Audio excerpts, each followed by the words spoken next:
Welcome, guys, to another Team Berserk deck profile here. We got Jonah showing off his undefeated Broly, the OG Broly deck. That he was undefeated at the Upper Hand Super Series today, and he wanted to show off this deck. And please, Jonah, show us this gas. Awesome. Thanks very much there. I played in the circuit. Well, I've been playing the circuit series for quite a while here, and mostly been playing OG Broly. Really like the deck. Always doing minor adjustments when needed, especially with the ever-evolving meta. So yeah, I'll just get started off. Of course, we have the leader, Broly leader. Pretty boss. In case people don't know what he does, when he swings, both players have to discard a card. There is a field card in the deck that I'm sure a lot of people are aware it's being run now, which is Demonic Restraint, which basically helps you not discard cards from your hand. So basically, you're just negating your opponent when you're swinging. Now, yes, this card technically can only attack leader cards, and Unison cards cannot attack battle cards, but there is some good play in swinging at Unisons, not giving cards from life to your opponent, and then still making discard cards. And then, of course, you awaken when you're at 4 or less, you draw 2 cards. And in this mode, same thing, can't attack battle cards. Swing leaders for Unisons. When he attacks, you draw a card.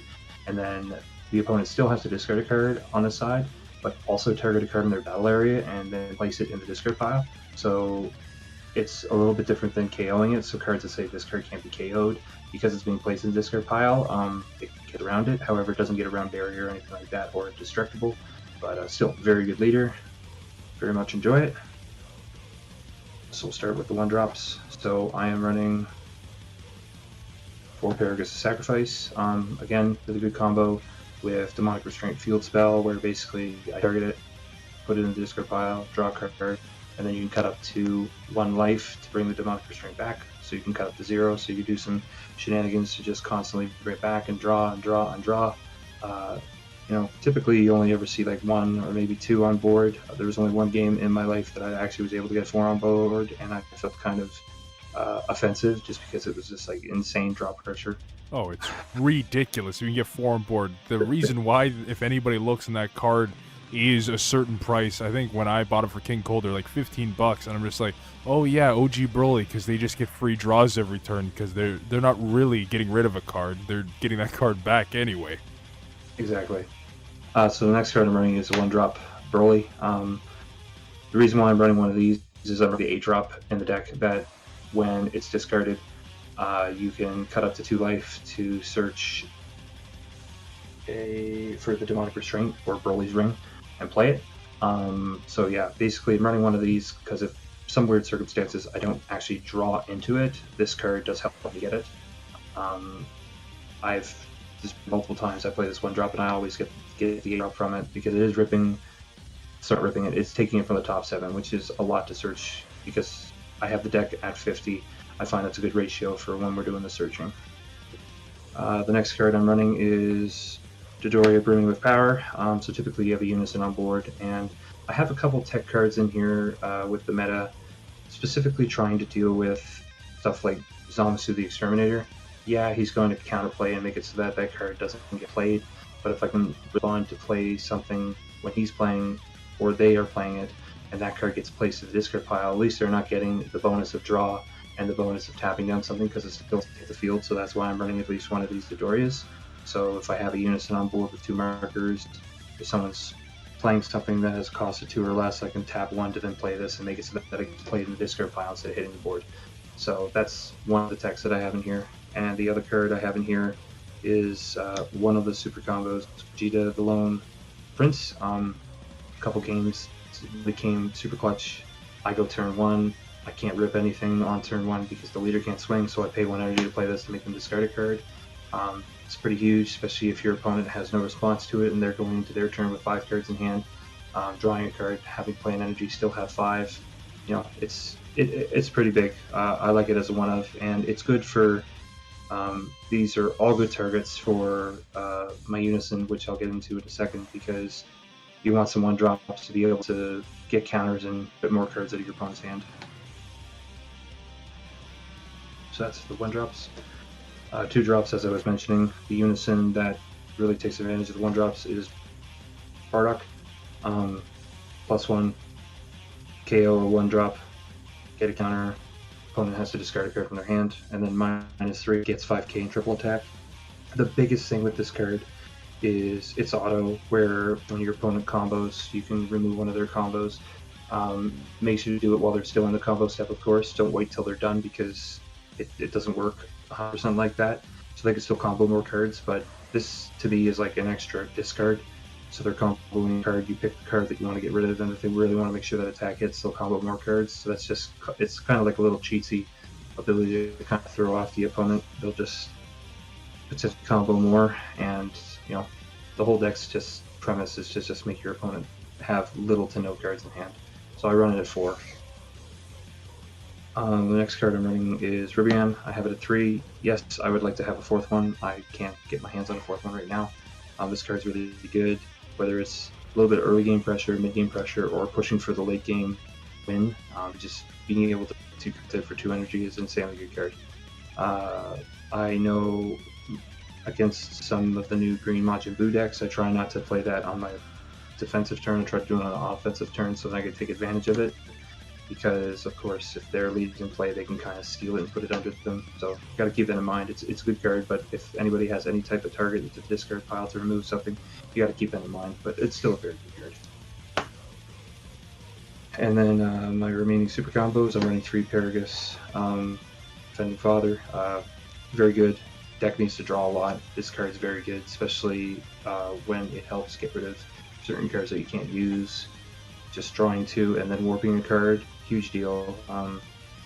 It's a very good card. Being able to get that draw first before warping is huge. So then it's like, if you have something in your hand you really don't want to get rid of, you could just draw first, and then if you draw something that's garbage, then you can warp it out, which is pretty helpful in a lot of matchups, I find. Another thing too is being opposite to, say, the green counterpart to that, which would be the Great Saiyaman, where those super combos you have to bottom deck first, then draw 2. You can use that Paragus when it's the only card in hand and still get the draw 2. You can't with the other ones because you need a target to bottom deck, which is another thing to realize with Paragus still, I think, being the best super combo and restricted to green. Another thing too is, like, you're getting the 10k 0 10k, where the other ones are still 0 and the 10k is in their effect. But some stuff like the new Son Goku Rising Dragon Fist, like, you could still combo with this for 10k. You don't get the draw, but still you're able to at least still combo with it because he's just negating skills. So that's another thing to keep in mind too. But I really like the super combo. Next card I run is Zarbon's. I originally took this out a long time ago, but I added it back in.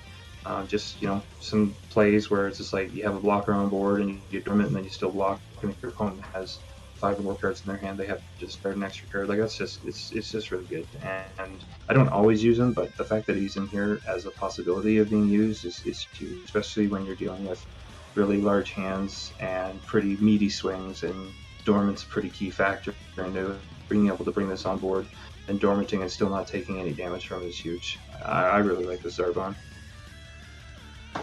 And then the last card, which I've teched in between 1 to 2, but I like that 1, Bupo. It's a very good card, but the meta has slowed down a little bit, so I don't, like, if it would have been as fast as it was a couple months ago, I'd be running a lot more of this, but I have it teched in as 1 now. I was playing it at 2. It's definitely a good card. I'm not arguing that, but there's just some matchups where it's just like, you don't have the mana to play it because you're playing other scarier things on your turn. So it's just kind of like, it depends on what you have in hand, and if you do have that in your hand and you can shut down a turn. Like against Jiren, for example, it's really good because Jiren wants its hand size, and playing this, making it so that you can't do much without discarding it, is huge. And it's really good against any aggressive decks, but I don't see a whole lot of them in the meta right now. But there's some that kind of come up, so I have it as 1 in my deck. That's the 2s. 3-drop is Rosie, Blast Manipulator. Card's great. Deflect, makes your opponent discard 2 cards. Triple attack. There's some gross plays where I have this and I -3 on my Bardock, and now I have 2 triple attacking cards on field, and I'd be like, attack with this, then untap, attack with Bardock, then untap, attack with this. They combo, activate Bardock's skill with that combo, untap, Bardock swings. Like there's just it's a gross little interaction, but it works pretty good. 4 drops. I am running 2 of the cooler. You're gonna have extra cards in the drop zone, so or discard area. So being able to play this on your opponent's turn, again, it's a little bit of hate for the cards that get reduced pretty easy. At the same time, it helps get rid of Zamasus if you want to target it. I know I've used this a few times where it's my opponent's turn, they swing at me, I play a negate, they use the Jinembu, and then I pay 1 energy and I say it gets played in the discard pile because it gets reduced down to 3. So, it stops my negate, but then it also removes a really big body with double strike on board, so this is definitely a very good card. Yeah, that feels good. I've done that myself in King Cold. We're like, what? Yeah, no, it's gone. You played a 3 cost, dude. Yeah. And then the other 4 drop I'm running is Vegeta, Resolute Agent of Destruction. Can't read it upside down. I almost consider this like an SCR Unison of the deck. It's just so good. So like, play it, discard a card, nuke the board, ignoring barrier. Yeah, it doesn't target Unisons, but that's fine. Double strike crit. It's pretty good. I used to run it at 2. I have it as 1 just because I was running Bardock at 3, but then I ran into some situations where with the meta, I really want to make sure I have it in hand, especially if I go first, and then that way I play it before my opponents that have counter windows to be able to deal with Unisons. I really want to hit him first. But yeah, I run 1. And then 5 drops. This one's pretty... That's always a thing. You can always swing, like, play that Vegeta for 5, because I think it just needs mono green for the -5, or agents. So you can literally just swing, double strike, pressure them, and then do the -5 after and make them dish 3 cards. Yep, that's true. It's pretty good. So this is kind of the obligatory card that most green decks are running if they're having any type of Unisons in it. Freeze Charismatic Villain. Really good card. Not much I can say about it. There's a lot of stuff that gets reduced that needs to get KO'd when it comes in. This guy does it. Plain and simple. Other card that's pretty obligatory that a lot of people are running is the Zamasu package. I'm only running 1. He's a good card, but I don't use him all the time. It's good if you freeze something and then you pay an energy and you kill the freeze that brings this out. It's it's nice being able to get a lot of ditch on your opponent when you need to, especially if you're pushing for that last turn game. And then another card I'm running 3 Golden Frieza, Pinnacle of the Clan. This card is really good with this deck. You're going to have extra cards in the discard pile to make him 3 drop. You bring him out, he's got Deflect Double Strike. You have a field card on board that basically says when it's put into the discard pile, you can pay up to 1 life to bring it back. You attack with this, you pay up to 0, you bring the field back, you untap this, you KO a card with Barrier, you rip a card from your opponent's hand that you're choosing. So it's like a dual attacking Double Strike. And this idiot's not unique. I've had games where I've had 2 of them on board and it's just like, oh, let's have 2 dual attacking Double Strikes. Pretty ignorant, I'm not gonna lie, but the card is really good with this deck and I'm surprised that I didn't notice it until now. And I've been playing him for the last couple weeks and I'm just glad I put him in. He's very good. No, yeah. He is a decent card. And then 8 drops, which basically is just the SS3 Saiyan Berserker, which helps me get Demonic Restraint. Some people will be like, why are you running 3 instead of 4? Well, that's why I'm running the 1-drop Broly for a few reasons. This card's kind of clunky in hand. Deck's at 50, so the chances of you getting one of these or Demonic Restraint's pretty high. If you don't get one of these, you're going to probably get the 1-drop Broly. If you play the 1-drop Broly on turn 1, you're going to be able to get this. Then the 1-drop Broly's there for when you play your Paragus to then snipe him, and your opponent has to discard a card.